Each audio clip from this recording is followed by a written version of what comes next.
नमस्कार। धर्म ज्ञान में एक बार फिर हमारे दर्शकों का स्वागत है और मैं हूं आपके साथ कविता राणा।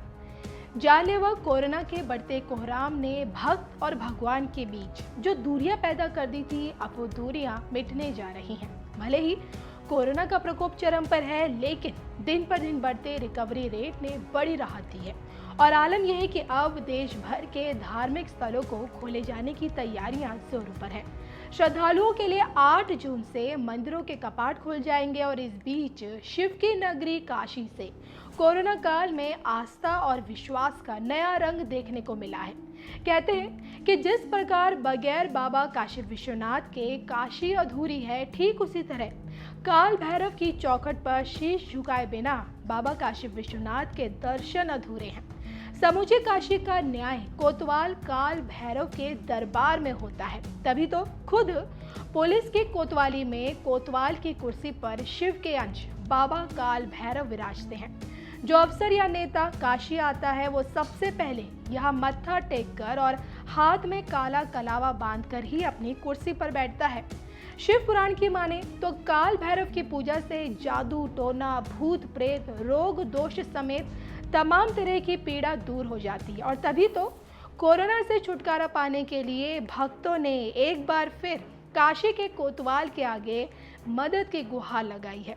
बाकायदा कोरोना नाशक तेल चढ़ाने का फैसला किया है। असल में काल भैरव के भक्तों का ऐसा विश्वास है कि अगर तेल को बाबा के दरबार में 7 बार उतार कर अर्पित किया जाएगा तो कोरोना जैसी महामारी से बाबा रक्षा करेंगे, जिसके चलते भक्तगण अपने ऊपर से कोरोना नाशक तेल को उतारते हुए नजर आए। आज वैश्विक महामारी के दौर में हम सब भक्त यहाँ एकत्रित हुए हैं बाबा के दरबार में, और हम सब प्रार्थना कर रहे हैं बाबा काल भैरव से एक कोरोना नाशक तेल जो वैश्विक महामारी को भगाने के लिए है, कि हे काल भैरव बाबा काशी के कोतवाल, आप न केवल काशी से, उत्तर प्रदेश से, अपितु पूरे भारत देश से इस कोरोना नाशक बीमारी से समूल नष्ट कर दें और हम भक्तगण फिर से आपका विधिवत दर्शन कर सके, क्योंकि अभी तक हम दर्शन नहीं कर पा रहे हैं बाबा का, बाहर से ही दर्शन कर रहे हैं। असल में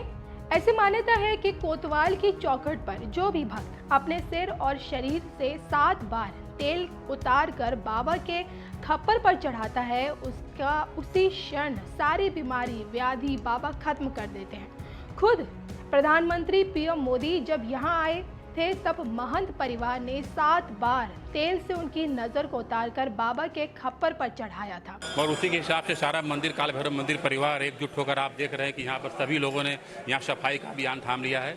और यह सफाई निश्चित रूप से अपने लिए सुरक्षा बहुत अति आवश्यक है। और क्योंकि यहाँ पर दूरस्थ स्थानों से भी बहुत सारे लोग दर्शनार्थी आते रहते हैं, तो उनकी भी श्रद्धा का भावना का हमको ध्यान रखना है। और शासन भी इसमें हम लोग का पूर्ण सहयोग कर रहा है। इस क्रम में 2-3 बार इस एरिया में हम लोग सैनिटाइज हम लोगों ने करवाया था, और अभी आगे यहाँ व्यवस्था है कि बिना मास्क के वो लोग अंदर न आवें और हम लोग भी सोशल डिस्टेंसिंग का पालन करें। और अभी मंदिर के द्वारा अपने यहाँ पर विचार विमर्श करके सब बैठक में यह निष्कर्ष निकाला गया है कि गर्भगृह में अभी जब तक स्थितियाँ सामान्य नहीं हो जाती हैं, तब तक हम लोग किसी को गर्भगृह में प्रवेश नहीं करने देंगे। ये लोग बाहर से ही प्रवेश दर्शन करें। और परिक्रमा परिधि में जो लोग हम लोग गद्दीदार झाड़ वगैरह बैठे हुए हैं, तो इन लोगों से भी हम लोगों से कहेंगे भाई धागा वगैरह उन लोग के हाथ में पकड़ा दें।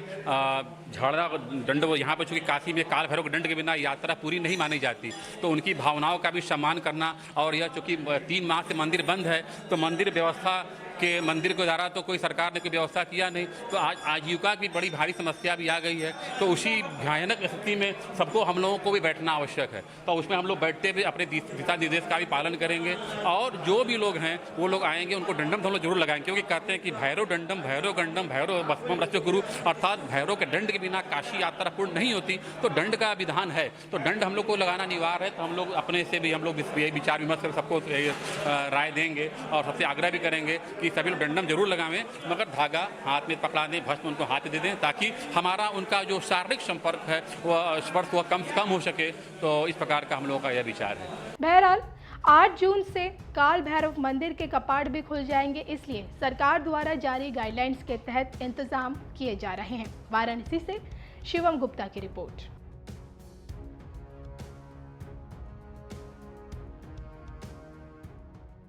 मेरे प्यारे देशवासियों, नमस्कार। कोरोना के प्रभाव से हमारी मन की बात भी अछूती नहीं रही है। जब मैंने पिछली बार आपसे मन की बात की थी, तब पैसेंजर ट्रेनें बंद थी, बसें बंद थी, हवाई सेवा बंद थी। इस बार बहुत कुछ खुल चुका है। श्रमिक स्पेशल ट्रेनें चल रही हैं, अन्य स्पेशल ट्रेनें भी शुरू हो गई हैं। तमाम सावधानियों के साथ हवाई जहाज उड़ने लगे हैं। धीरे धीरे उद्योग भी चलना शुरू हुआ है। यानी अर्थव्यवस्था का एक बड़ा हिस्सा अब चल पड़ा है, खुल गया है। ऐसे में हमें और ज्यादा सतर्क रहने की आवश्यकता है। 2 गज की दूरी का नियम हो, मुंह पर मास्क लगाने की बात हो सके वहां तक घर में रहना हो, ये सारी बातों का पालन, उसमें जरा भी ढिलाई नहीं बरतनी चाहिए। देश में सबके सामूहिक प्रयासों से कोरोना के खिलाफ लड़ाई बहुत मजबूती से लड़ी जा रही है। जब हम दुनिया की तरफ देखते हैं तो हमें अनुभव होता है कि वास्तव में भारतवासियों की उपलब्धि कितनी बड़ी है। हमारी जनसंख्या ज्यादातर देशों से कई गुना ज्यादा है। हमारे देश में चुनौतियां भी भिन्न प्रकार की हैं, लेकिन फिर भी हमारे देश में कोरोना उतनी तेजी से नहीं फैल पाया जितना दुनिया के अन्य देशों में फैला। कोरोना से होने वाली मृत्यु दर भी हमारे देश में काफी कम है। जो नुकसान हुआ है उसका दुख हम सबको है, लेकिन जो कुछ भी हम बचा पाए हैं वो निश्चित तौर पर देश की सामूहिक संकल्प शक्ति का ही परिणाम है। इतने बड़े देश में हर एक देशवासी ने खुद इस लड़ाई को लड़ने की ठानी है। ये पूरी मुहिम पीपल ड्रिवन है। साथियों, देशवासियों की संकल्प शक्ति के साथ एक और शक्ति इस लड़ाई में हमारी सबसे बड़ी ताकत है, वो है देशवासियों की सेवा शक्ति। वास्तव में इस महामारी के समय हम भारतवासियों ने ये दिखा दिया है कि सेवा और त्याग का हमारा विचार केवल हमारा आदर्श नहीं है, बल्कि भारत की जीवन पद्धति है। और हमारे यहाँ तो कहा गया है, सेवा परमो धर्मः। सेवा स्वयं में सुख है, सेवा में ही संतोष है। आपने देखा होगा कि दूसरों की सेवा में लगे व्यक्ति के जीवन में कोई डिप्रेशन या तनाव कभी नहीं दिखता।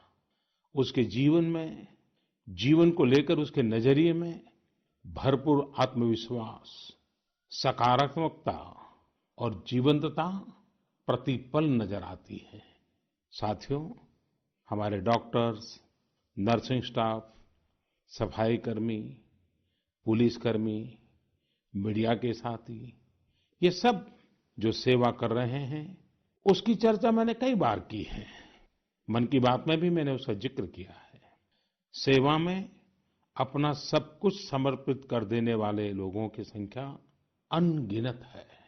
ऐसे ही एक सज्जन है तमिलनाडु के सी मोहन।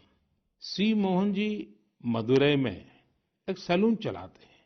अपनी मेहनत की कमाई से इन्होंने अपनी बेटी की पढ़ाई के लिए 5 लाख रुपए बचाए थे, लेकिन इन्होंने ये पूरी राशि इस समय जरूरतमंदों, गरीबों की सेवा के लिए खर्च कर दी। इसी तरह अगरतला में ठेला चलाकर जीवन यापन करने वाले गौतम दास जी अपनी रोजमर्रा की कमाई की बचत में से हर रोज दाल चावल खरीदकर जरूरतमंदों को खाना खिला रहे हैं। पंजाब के पठानकोट से भी एक ऐसा ही उदाहरण मुझे पता चला। यहाँ दिव्यांग भाई राजू ने दूसरों की मदद से जोड़ी गई छोटी सी पूंजी से 3000 से अधिक मास्क बनवाकर लोगों में बांटे। भाई राजू ने इस मुश्किल समय में करीब 100 परिवारों के लिए खाने का राशन भी जुटाया। देश के सभी इलाकों से विमेन सेल्फ हेल्प ग्रुप के परिश्रम की भी अनगिनत कहानियां इन दिनों हमारे सामने आ रही है।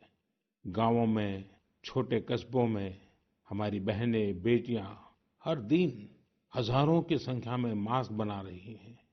तमाम सामाजिक संस्थाएं भी इस काम में इनका सहयोग कर रही हैं। साथियों, ऐसे कितने ही उदाहरण हर दिन दिखाई और सुनाई पड़ रहे हैं। कितने ही लोग खुद भी मुझे नमो ऐप और अन्य माध्यमों के जरिए अपने प्रयासों के बारे में बता रहे हैं। कई बार समय की कमी के चलते मैं बहुत से लोगों का, बहुत से संगठनों का, बहुत सी संस्थाओं का नाम नहीं ले पाता हूँ। सेवा भाव से लोगों की मदद कर रहे ऐसे सभी लोगों की मैं प्रशंसा करता हूँ, उनका आदर करता हूँ, उनका तहे दिल से अभिनंदन करता हूँ। मेरे प्यारे देशवासियों, एक और बात जो मेरे मन को छू गई है, वो है संकट की इस घड़ी में इनोवेशन। तमाम देशवासी गांवों से लेकर शहरों तक, हमारे छोटे व्यापारियों से लेकर स्टार्टअप तक, हमारी लैब्स कोरोना के खिलाफ लड़ाई में नए नए तरीके इजाद कर रहे हैं।